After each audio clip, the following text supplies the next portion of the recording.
지난주 금요 성령 집회에서 담임 목사님은 느헤미야, 야곱의 이야기를 하시면서 높으신 하나님의 뜻에 반대하는 세력을 이야기하셨고, 또 그에 대항하여 이길 수 있는 길은 기도밖에 없음을 강조하셨습니다. 그들이 처한 상황은 절대 긍정적인 상황이 아니었습니다. 아무리 긍정적인 상황이라도 사람이라도 냉소적으로밖에 변할 수 없는 그런 상황이었죠. 특히 요셉의 이야기를 보십시오. 믿었던 형제들에게 빠져서 노예로 팔렸습니다.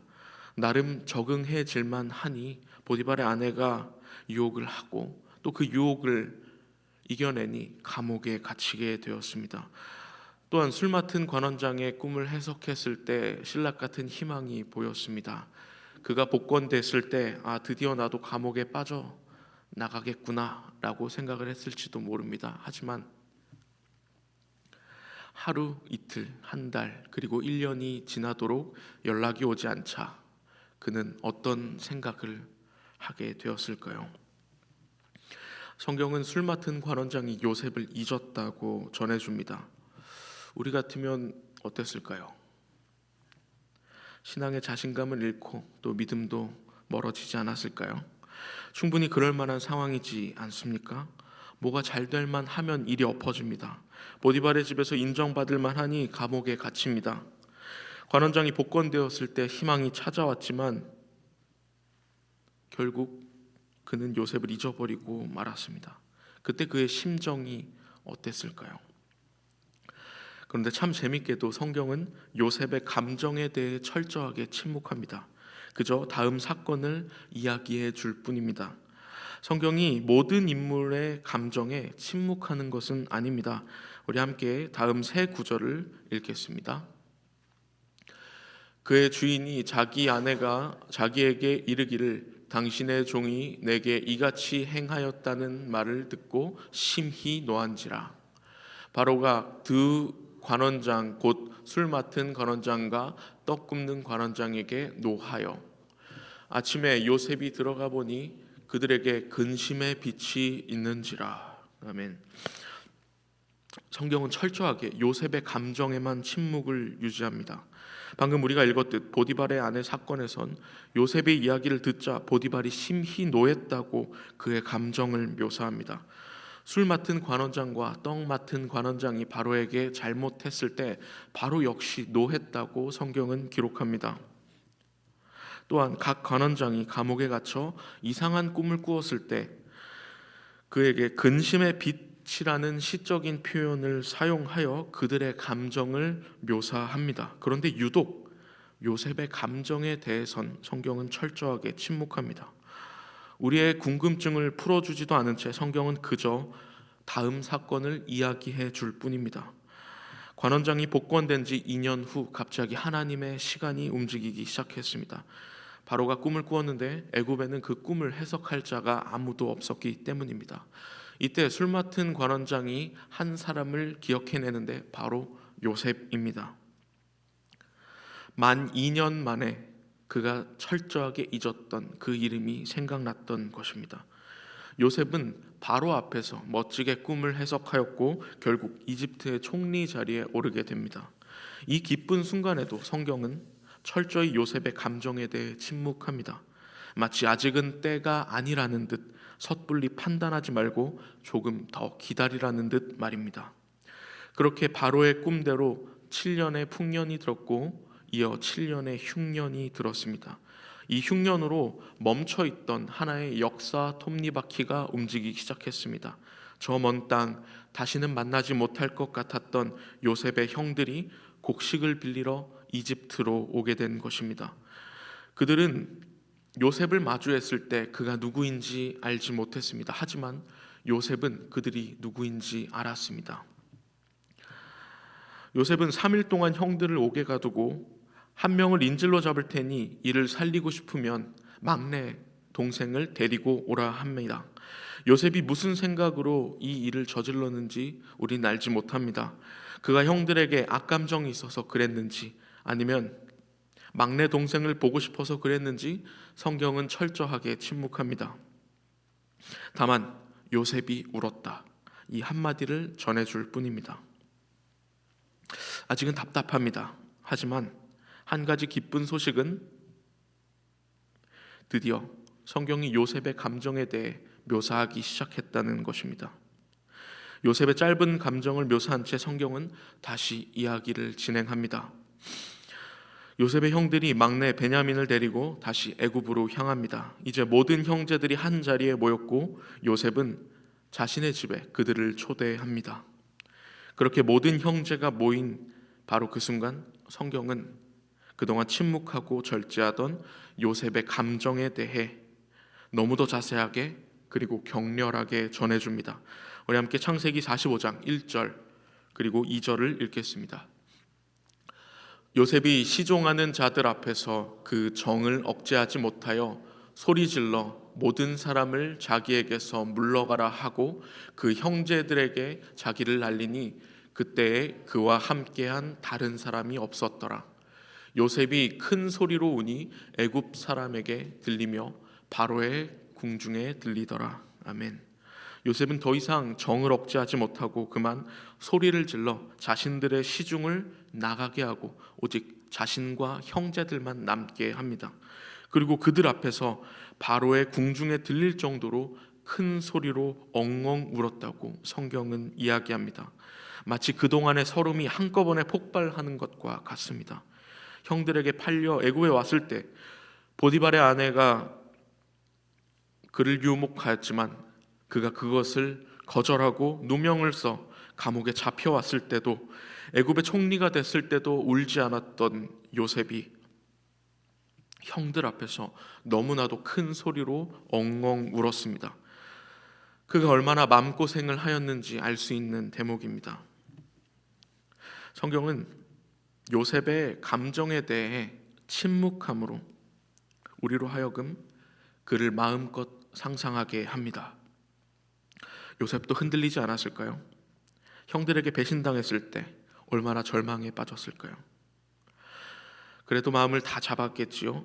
그리고 자신이 있는 곳에서 최선을 다해 하루하루를 살아냈을 것입니다. 그렇게 자신의 주인에게 인정받게 되었지만 얼마 안 가 그의 아내가 유혹을 하게 됐고 그 유혹을 이겨냈지만 그 대가는 감옥에 갇히는 것이었습니다. 성경은 이에 대해 침묵하지만 요셉은 분하지 않았을까요? 하나님 보시기에 부끄럽지 않는 일을 행한 결과가 감옥에 갇히는 일입니다. 그가 감옥에 갇혔을 때 하나님을 원망하지 않았을까요? 또 술 맡은 관원장이 복권되었을 때 그는 희망을 품었을지도 모릅니다. 드디어 이 지긋지긋한 곳에서 나가는구나. 하지만 하루 이틀, 일주일, 한 달, 1년, 2년이 지나고 연락이 없자 그의 감정은 어땠을까요? 그 기대가 실망으로 변하지 않았을까요? 드디어 하나님이 일하시는구나 라고 생각을 했는데 2년이 지나도록 연락이 없습니다.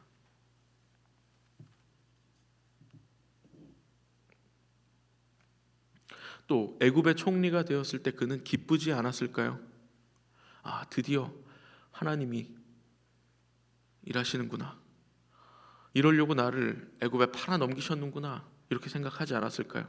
하지만 성경은 이 모든 사건에 침묵합니다. 요셉의 감정을 절대로 이야기해 주지 않습니다. 그리고 오직 이 형제 상봉 장면에서만 그동안 절제했던 요셉의 감정이 드러나게 됩니다. 마치 무엇인가를 말하고자 하는 것처럼 보입니다. 이 극도로 감동적인 클라이막스 장면에서 요셉은 다음과 같은 말을 합니다. 우리 함께 45장 5절 그리고 7절과 8절을 읽겠습니다. 당신들이 나를 이곳에 팔았다고 해서 근심하지 마소서, 한탄하지 마소서. 하나님이 생명을 구원하시려고 나를 당신들보다 먼저 보내셨나이다. 하나님이 큰 구원으로 당신들의 생명을 보존하고 당신들의 후손을 세상에 두시려고 나를 당신들보다 먼저 보내셨나니 그런즉 나를 이리로 보낸 이는 당신들이 아니요 하나님이시라. 하나님이 나를 바로에게 아버지로 삼으시고 그 온 집의 주로 삼으시며 애굽 온 땅의 통치자로 삼으셨나이다. 아멘. 감동적인 형제 상봉 장면에서 그동안 모든 고난의 과정이 사실은 하나님의 구원 계획이었음, 이것이 요셉의 입을 통해 드러나게 되었습니다. 여기까지 오는데 참으로 많은 사건들이 있었습니다. 과거 일들이 주마등처럼 스쳐 지나갔습니다. 요셉도 때로 하나님을 원망했겠죠. 자신의 상황이 너무나도 괴로웠겠죠. 하지만 성경은 그가 여전히 하나님의 사람이었다고 이야기합니다. 그리고 마침내 하나님의 뜻을 깨닫고 경험한 인물이었다고 말합니다. 요셉이 그 수많은 역경 속에서도 하나님의 사람으로 남을 수 있었으며 마침내 하나님의 뜻을 이해한 자, 그가 될 수 있었던 이유는 무엇일까요? 물론 성경은 이에 대해 침묵합니다.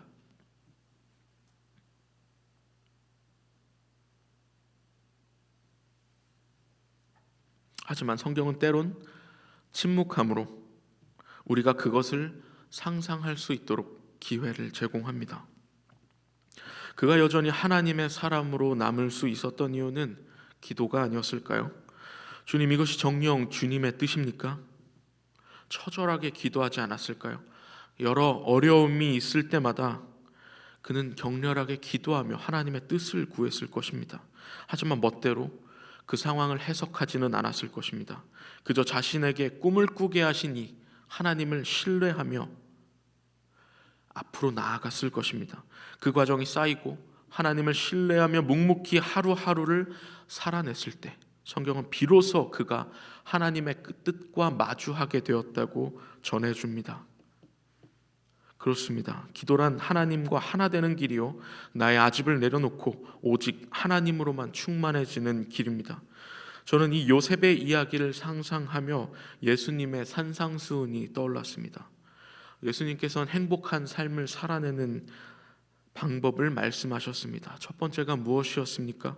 심령이 가난한 자는 복이 있나니 천국이 그들의 것이며, 담임 목사님께서는 당신의 책에서 이 말씀을 자기 비움의 영성으로 해석하며 나를 비우고 하나님으로 가득 차 있는 사람은 복되다, 행복하다라고 말씀하셨습니다. 이것이 바로 행복에 이르는 길입니다.